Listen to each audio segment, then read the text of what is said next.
Today on the table I have the Ruger Blackhawk. This particular sample was actually made in 1980, and the Traditions single action. Both these firearms are chambered in 44 mag. Now when I compare the stats like price, weight, etc., I'm going against the Ruger Blackhawk that's got the same length barrel, 5.5, just to keep things fair. The Traditions will be a lighter firearm. The Traditions will also be a cheaper firearm, by about $144 if you were to buy new. Now you can find these used on Gunbroker for very reasonable prices, so the actual price split is kind of flexible, I guess, depending on what exactly you're looking for. Do you want a retro one? Do you want like a 50th anniversary? Now the Ruger does carry the name Ruger, and a lot of people recognize that. A lot of people like that a lot.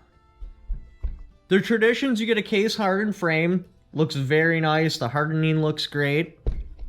One of the biggest downfalls to Ruger, remember this one's made in 1980, so they've increased it since then, is they got warnings and writings all over this thing. The Traditions, what's visible, all you can see on the side of the barrel, is single action, 44 mag. Underneath is where it says, basically it was made in Italy, and it's a replica of an 1873. The Ruger, you get adjustable sights. The Traditions, this is what you got. You either can hit with it or you can't. It's just the way it is. The Ruger, you get a nice fat hammer. Grips your thumb very nicely. The Traditions, you got a traditional hammer. Skinnier, it does have a grip on it though, so you can grip it. Not quite as good as the Ruger though. The Ruger also, when you open the load gate, that releases the cylinder. And that's how you would load it. The Traditions, you gotta go to a half cock. Load it that way. So now when you drop the hammer back down, you do have to pull the trigger. So there is always the risk of setting off a round in the chamber. Both of them do use a transfer bar system. Basically what that does is your hammer goes back and then the bar is not on the firing pin. When you pull the trigger, it moves the bar up into the way of the firing pin. Then the hammer goes forward, hits the bar, hits the firing pin. So if you're not pulling the trigger, it pulls the bar out of the way, making it a little bit safer. Both of them do use that. The Ruger, you get a different style trigger guard. Fits your hand very nice, feels good. The Traditions, well, obviously a standard trigger guard, but it doesn't feel bad. It feels good. The grips on both of them are very nice. They fit very well. Can't feel any place where the Traditions is hanging over.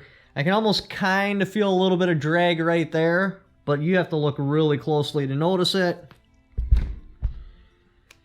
The Rugers also fit great. This one's a little bit older, so his grip's loose. I'm sure a brand new one won't come like that, though. Warranty, I don't know. I've never dealt with Ruger's warranty system, so I don't know how good it is. In Traditions, this is originally made in Italy, so I don't know if there's a company in the United States that handles warranty, or how all that works. Now, what would I pick? First, we have to decide what you want. Yes, the Ruger is very user-friendly. Adjustable sights, how you load it, non-load it, very user-friendly, how it fits in your hand. This is more traditional. If you're looking for the feel of like a cowboy, this is going to hit that feel a lot more. Especially where the Ruger's got all the writing all over it. It just screams modern. Trigger brake.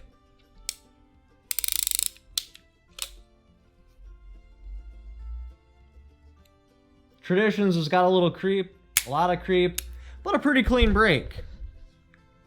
Ruger.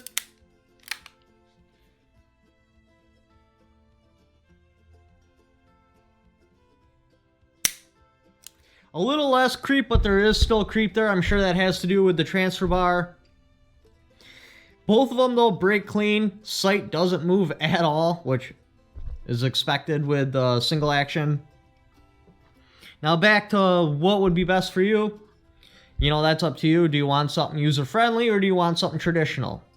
Myself, I want something traditional. Yeah, this has downfalls. This ain't even traditional enough for me. I don't want the transfer bar. I want the firing pin on the hammer. Yeah, it's got its downfalls and it's harder to use, but that's half the joy. Kind of like when my girl gets a house pet, you know. She'll obviously never be a professional handler, but that's half the joy is training them. It's like, don't look at me with those sad puppy dog eyes. She told you you're not allowed on the furniture.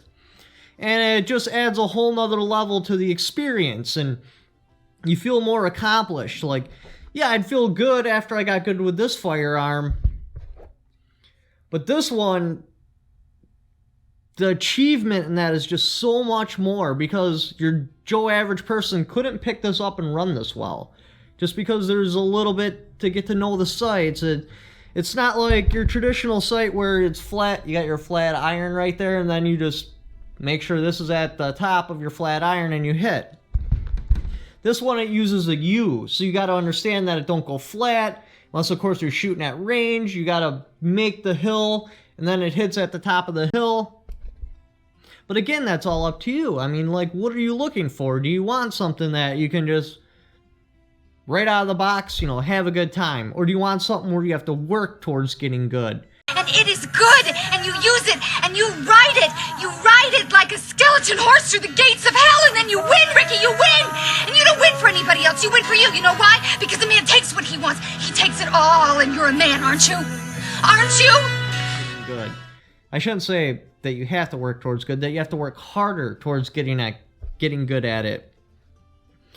But this is my pick. I would actually go with the traditional. Both these are excellent firearms. No matter which one you pick, you'll be good to go. But thank you for watching. Leave in the comments below which one you would pick and why. Don't forget to subscribe.